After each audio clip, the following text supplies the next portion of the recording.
Assalamualaikum warahmatullahi wabarakatuh. Waalaikumsalam warahmatullahi wabarakatuh. Tidak terasa kita sudah masuk di materi bab 3 ya, bab 3. Ya, perlu kita syukuri bahwa pertemuan ke-21 ini adalah pertemuan pertama untuk materi bab 3. Jadi puji syukur kehadirat Allah Subhanahu wa taala kita panjatkan karena kita masih diberi kesehatan untuk bisa bertemu di pertemuan pertama untuk bab 3. Jadi materi kita pada bab 3 ini, ada Ridwan Haris. Ridwan Haris bisa dengar suara saya? Bisa, Pak. Oke. Nah, kalau ini kan cuma 3 orang, tapi tidak apa-apa, tetap saya share materinya. Jadi materi kita di bab 3 ini tidak terlalu serumit yang pada bab 1 dan 2. Jadi itu adalah ada yang namanya anekdot. Apa itu anekdot? Oke, sebentar kita bahas ya. Nah, saya tanya dulu, apa kesan pertama yang kamu lihat setelah melihat gambar ini? Adakah unsur ya, lucunya? Adakah unsur humornya? Oke, sudah lihat gambarnya? Sudah, Pak. Sudah ya? Nah, oke. Kalau begitu, Ridwan Haris silahkan dibaca. Ridwan Haris? Ridwan Haris? Bisa dibaca ini apa? Oke, Ridwan Haris mungkin tidur ya. Kalau begitu, Nasrul. Ya, Ridwan Haris mungkin tidur. Silahkan Nasrul, sini. Apa yang dapat kamu amati dari gambar di atas? Sekilas gambar di atas hanya terlihat sebagai gambar 2 ekor kucing yang saling berdekatan di depan ruang kelas, akan tetapi dengan dituliskan move on, yang merupakan plesetan dari kata move on, maka kamu dapat memahami maksud dari foto tersebut. Alih-alih menggunakan model 2 anak muda, misalnya fotografer yang membuat foto itu, Malafi mengambil gambar 2 ekor kucing, sebuah kecerdasan menangkap momen cara menyampaikan sebuah makna secara tersifat, seperti pada gambar di atas juga berlaku dalam anekdot. Ya. Nah, oke.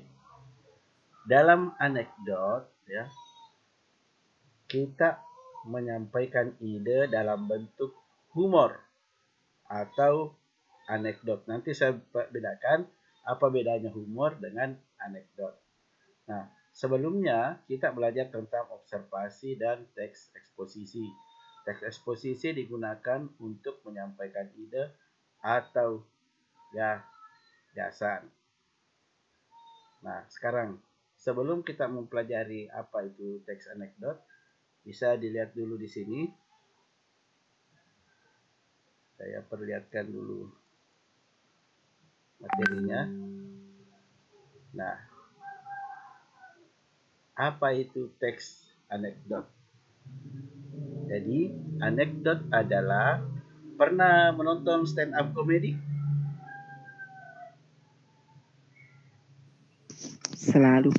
Selalu ya? Oke. Nah, apakah stand up comedy membuat kamu tertawa? Bisa membuat kamu tertawa? Iya, Pak. Ya. Nah, teks anekdot adalah cerita singkat tapi lucu dan menarik karena biasanya mengenai orang penting atau terkenal berdasarkan kejadian yang sebenarnya. Teksnya berisi cerita fiksi yang disajikan berdasarkan kisah dari kehidupan nyata dan biasanya melibatkan orang yang terkenal. Jadi saya ulangi, teks anekdot adalah cerita singkat, lucu, menarik karena biasanya mengenai orang penting atau terkenal. Nah, kalau pernah nonton stand up comedy, ya, itu kadangkala apa yang dia bahas di situ merupakan alur cerita anekdot. Jadi saya ulangi, nah, cerita stand up comedy itu bisa jadi merupakan sebuah teks anekdot. Nah, fungsi teks anekdot memiliki dua fungsi sebagai berikut. Fungsi primer sebagai sarana ekspresi yang berhubungan dengan ketidakpuasan, kejengkelan, kemarahan, dan sebagainya. Fungsi, misalnya kita tidak puas dengan pemerintahannya Jokowi. Biasa ada orang bercerita melalui stand up comedy dengan cerita yang membuat kita tertawa. Kemudian fungsi sekunder sebagai hiburan, ya, sebagai analogi atau contoh ya, dalam menjelaskan sesuatu, menarik perhatian dan sebagainya. Nah, kemudian tujuan anekdot menyampaikan kritikan secara tidak langsung dengan cara sindiran, ya, pada cerita anekdot. Nah, baik itu misalnya kita tidak suka layanan publik, yang dimaksud layanan publik misalnya layanan di rumah sakit, layanan pengambilan SIM, layanan di BRI misalnya, kita bisa membuat sindiran melalui cerita anekdot. Ya, bisa di bidang hukum, politik, lingkungan, dan sosial. Oke, lanjut ya. Nah, salah satu tujuan anekdot juga adalah membangkitkan tawa. Ya, membuat kita tertawa agar yang membaca anekdot atau yang mendengar kita punya anekdot, ya, itu tertawa atau terhibur. Mengungkapkan suatu kebenaran yang lebih umum dari kisah singkat itu sendiri, atau melukiskan suatu yang bersifat, ya, dengan suatu sifat dengan ringan, maksudnya dengan ringan, dengan santai, namun membuat kita tertawa atau terhibur. Nah, kemudian ciri-ciri teks anekdot. Teks anekdot mempunyai ciri-ciri berikut ini, ya. Cerita fiksi atau percakapan singkat dengan gambaran realistis, maksudnya ceritanya itu biasa diambil dari kehidupan nyata. Kemudian bersifat menggelitik, lucu, kadang juga menjengkelkan, dan terjadi kekonyolan. Menyindir secara langsung melalui cerita anekdot. Nah, di dalamnya terkandung tokoh, ya, ada tokoh, maksudnya ada pelakunya, ada latarnya, ada peristiwanya, maksudnya latar di mana kejadian, ya, ada rangkaian peristiwanya, ada pelajaran dan nasihat. Oke, kita lihat contoh di buku. Oke, siapa lagi yang bisa baca ini? Saya cek dulu. Seprianti bisa dengar suara saya? Seprianti? Ridwan? Apa, Pak? Oke. Silahkan dibaca ini. Seprianti, silahkan.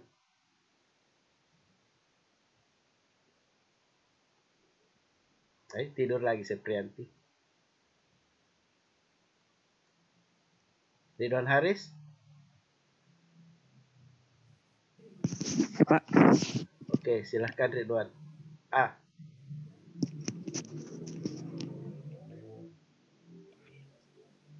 Mengkritik teks anekdot dari aspek makna tersirat. Dalam kehidupan sehari-hari, kita sering mendengar atau membaca cerita lucu. Cerita lucu tersebut bisa jadi hanya merupakan cerita rakan. Rekat, ya. Tetapi banyak juga yang didasarkan atas kejadian nyata. Ada cerita lucu yang dibuat benar-benar untuk tujuan menghibur, tapi ada juga yang digunakan untuk tujuan lain. Salah satu cerita lucu yang banyak berada di masyarakat, anekdot digunakan untuk menyampaikan kritik, tetapi tidak dengan cara yang kasar dan menyakitkan. Anekdot ialah cerita singkat yang menarik karena lucu dan mengesankan. Lanjut. Anekdot ialah cerita singkat yang anekdot Pak, tidak jelas. Anekdot Anekdot ya. mengangkat cerita. Anekdot ya. Ya, ulangi. Anekdot mengangkat cerita tentang orang penting tokoh masyarakat atau terkenal berdasarkan kerja yang sebenarnya. Kejadian nyata ini kemudian dijadikan dasar cerita lucu tentang orang penting. Kejadiannya penting. Kejadian ini kemudian, oke saya lanjutkan ya, dijadikan dasar cerita lucu dengan menambahkan unsur rekaan. Yang dimaksud unsur rekaan adalah unsur rekayasa. Ya. Seringkali partisipan, pelaku cerita, tempat kejadian, dan waktu peristiwa dalam anekdot tersebut merupakan hasil rekaan. Yang dimaksud rekaan, rekayasa, ya, dibuat-buat. Meskipun demikian, ada juga anekdot yang tidak berasal dari kejadian nyata. Oke. Nah, sekarang tutuplah bukumu. Ya, kita di sini akan ada kegiatan 1. Oke. Yang menjadi tono, ya yang menjadi tono Ridwan Haris, ya, yang menjadi tono Ridwan Haris.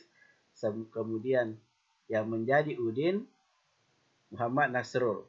Bisa? Bisa?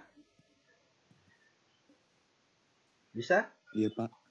Ya, iya, jadi gantian misalnya Tono, siapa tadi yang kebagian Tono silahkan dibaca. Siapa yang kebagian Udin silahkan dibaca. Nah, ini ada contoh cerita anekdot, ya. Ini ada contoh cerita anekdot. Oke, saya bacakan dulu prolognya, pembukanya. Jadi judulnya adalah dosen yang juga ingin menjadi pejabat. Ini ada dosen.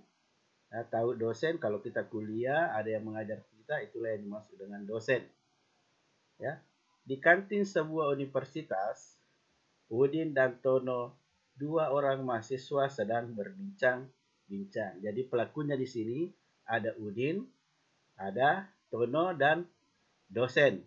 Di mana tempatnya, lokasinya, latar belakangnya? Oh, ternyata di kantin sebuah universitas. Oke, siapa tadi yang sebagai Tono? Silahkan. Yang sebagai Tono tadi siapa? Silahkan dibaca. Ridwan Haris ya?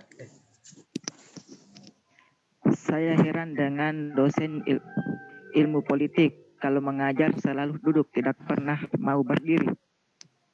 Begitu saja diperhatiin si Ton. Ya, Udin tahu sebenarnya.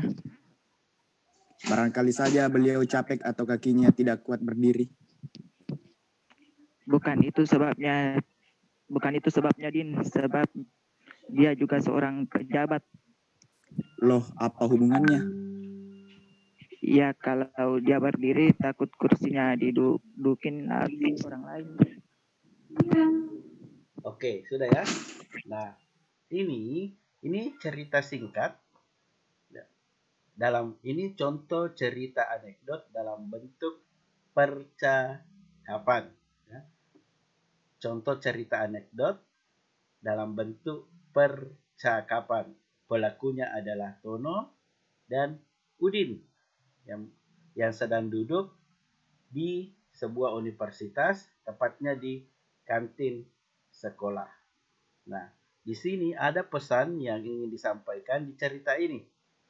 Nah, apabila ada seseorang yang sudah menjabat sebuah jabatan tidak mau meninggalkan jabatannya, maka diibaratkan seorang dosen yang tidak, apabila mengajar, dia mengajar hanya di tempat duduknya saja, tidak pernah berpindah-pindah tempat. Ya, begitu maksudnya cerita ini. Jadi ada seseorang yang sudah menjabat, sudah habis masa jabatannya, tapi tidak mau meninggalkan jabatannya. Jadi ini inti dari cerita anekdot ini. Saya heran ya, ada seorang dosen kalau mengajar tidak pernah meninggalkan tempatnya, bahkan tidak mau berdiri. Nah, percakapan ini ya, bukan itu sebabnya, sebab dia juga seorang pejabat. Loh, apa hubungannya?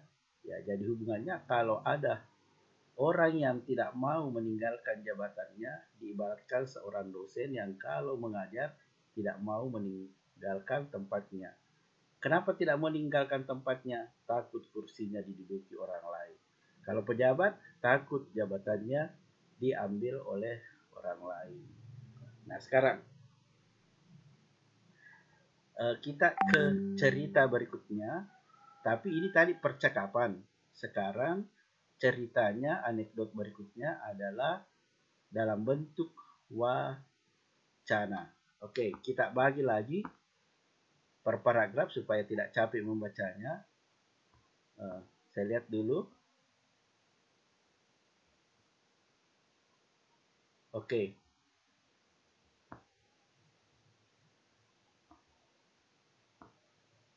Nah, oke, saya baca. Alkisah, jadi judulnya ini cara keledai membaca buku. Tahu yang namanya keledai? Pernah lihat keledai? Kayak kuda tapi lebih kecil. Ya, betul.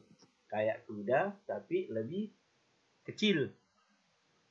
Ya, kayak kuda tapi lebih kecil. Nah, bagaimana caranya keledai membaca? Wah, apakah betul keledai bisa membaca? Oke, kita lihat. Alkisah, seorang raja bernama Timur Leng. Jadi pelakunya adalah seorang raja. Jadi latar belakangnya ini kerajaan. Menghadiahi Nasruddin seekor keledai. Nasruddin menerimanya dengan senang hati. Namun, Timur Leng memberi syarat agar Nasruddin mengajari terlebih dahulu keledai itu agar dapat membaca. Timur Leng memberi waktu 2 minggu sejak sekarang kepada Nasruddin. Nasruddin menerima syarat itu dan berlalu. Sambil menuntun keledai itu, ia memikirkan apa yang akan diperbuat jika dapat mengajari keledai itu membaca. Tentu ia akan menerima hadiah. Namun, jika tidak, maka hukuman pasti akan ditimpahkan kepadanya. 2 minggu kemudian, ia kembali ke istana. Ya, tanpa banyak bicara, Timur Leng menunjuk ke sebuah buku besar agar Nasruddin segera mempraktikkan apa yang telah ia ajarkan kepada keledai. Jadi, keledai ini sudah bisa membaca, ya, karena sudah diberi waktu 2 minggu oleh raja. Nasruddin lalu menggiring keledainya menghadap ke arah buku tersebut dan membuka sampulnya. Si keledai menatap buku itu, kemudian sangat ajaib. Tak lama kemudian, si keledai mulai membuka-buka buku itu dengan lidahnya. Terus-menerus demi lembar demi lembar hingga halaman terakhir. Setelah itu, si keledai menatap Nasruddin seolah berkata ia telah membaca seluruh isi bukunya. Demikianlah keledaiku sudah membaca semua lembar bukunya, kata Nasruddin. Timur Leng merasa ada yang tidak beres dan ia mulai menginterogasi. Ia kagum dan memberi hadiah kepada Nasruddin, namun ia minta jawabannya. Bagaimana cara mengajari keledai membaca? Ya. Nasruddin berkisah, sesampainya di rumah, aku siapkan lembaran-lembaran besar mirip buku. Aku sisipkan biji-biji gandum di dalamnya. Keledai itu harus belajar membalik-balikkan halaman untuk bisa makan biji-biji itu. Kalau tidak ditemukan biji gandum, ia harus halaman berikutnya. Itulah ia lakukan terus sampai ia terlatih membalik-balik halaman buku itu. Namun, bukankah ia tidak mengerti apa yang dibacanya? Tukas Timur Lain. Yang dimaksud dengan tukas katanya ya, kata Timur Lain. Nasruddin menjawab, memang demikianlah cara keledai membaca. Hanya membalik-balik halaman tanpa mengerti isinya. Jadi kalau kita juga buka buku tanpa mengerti isinya, berarti kita sebodoh keledai. Bukan, kata Nasruddin dengan mimik serius. Jadi apa yang ingin disampaikan dalam cerita ini? Misalnya, kamu membeli buku. Terus buku itu kamu tidak membacanya, ya, dan tidak mengerti isinya, maka kamu itu diibaratkan seekor keledai. Ya, maka kita sebodoh keledai. Jadi misalnya kamu pinjam buku di perpustakaan, kamu pinjam saja, tidak pernah dibuka, apalagi dimengerti isinya, maka kita itu sebodoh keledai. Hanya bisa membuka-buka isinya tanpa membaca, tanpa mengerti isinya. Nah, dari dua contoh anekdot di atas, jawablah pertanyaan berikut. Oke, masalah yang dibahas. Dosen yang merangkap jadi pejabat itu tadi yang pertama ya. Unsur humornya. Ya. Dosen tidak pernah mau berdiri dari tempat duduknya pada waktu mengajar ya. Ternyata kalau dia berdiri takut kursinya diduduki orang lain. Kritik yang disampaikan, ya, kritikan pada pejabat yang takut kehilangan jabatannya atau tidak mau diganti oleh pejabat yang baru. Oke, jadi saya ulangi kembali.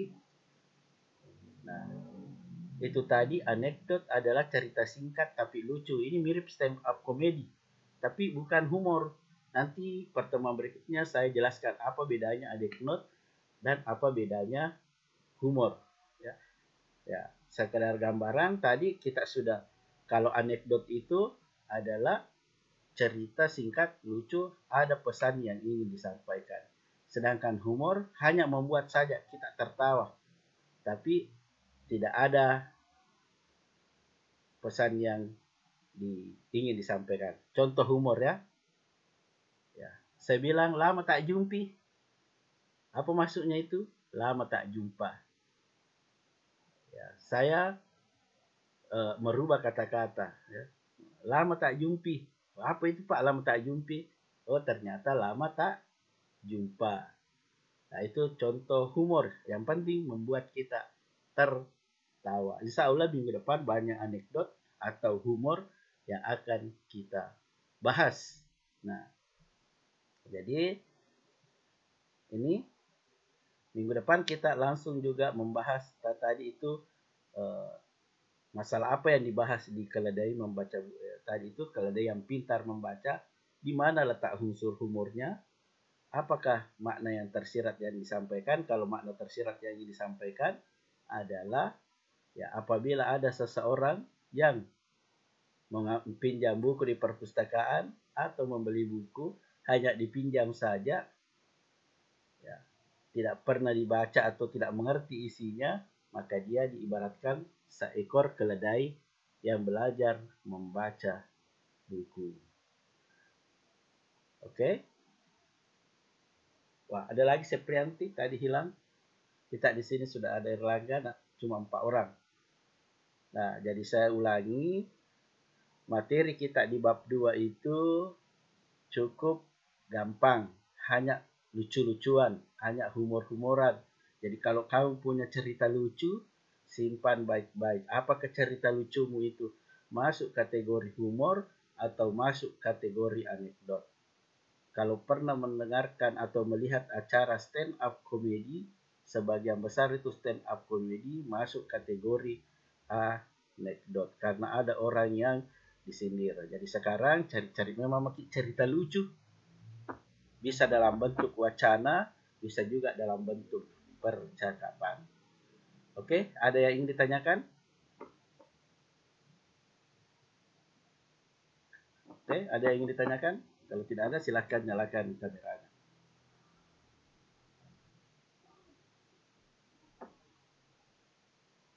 Silahkan nyalakan kameranya supaya saya absen. Oke, Muhammad Nasrul. Muhammad Nasrul. Muhammad Nasrul. Oke. Nah, jadi tadi kita simpulkan, tadi adalah kita membahas tentang anekdot. Anekdot adalah sebuah cerita lucu yang menyindir. Ada yang ingin disampaikan. Oke, saya absen ya. 1, 2. Saya ulangi karena Nasrul pegang matanya. Saya ulangi. 1, 2. Oke. Sudah. Jadi saya simpulkan materi kita hari ini. Jadi materi kita hari ini adalah belajar tentang apa itu anekdot. Contoh anekdot apabila kamu menonton stand up komedi, ada orang yang nasindir, ya, maka itu adalah contoh anekdot. Tapi kalau ceritanya hanya membuat kamu tertawa, ya, tidak ada yang disindir, maka itu adalah sebuah cerita humor. Misalnya tadi saya bilang, lama tak jumpi. Ya. Apa itu Pak? Lama tak jumpi. Bikin ketawa saja. Oh, itu artinya lama tak jumpa. Oke. Kalau tidak ada lagi ada yang ingin ditanyakan? Ada yang ingin ditanyakan? Ridwan, Erlangga, Nasrul? Tidak ada ya? Tidak ada, Pak. Tidak ada, Pak. Kalau tidak ada, dengan ucapan alhamdulillahirrabbilalamin, pertemuan pertama di materi bab 3 saya nyatakan sudah selesai. Nanti materinya akan saya di grupnya akan saya share kembali. Dengan ucapan alhamdulillahirrabbilalamin, pertemuan pertama bab 3 saya nyatakan sudah selesai. Assalamualaikum warahmatullahi wabarakatuh. Waalaikumsalam.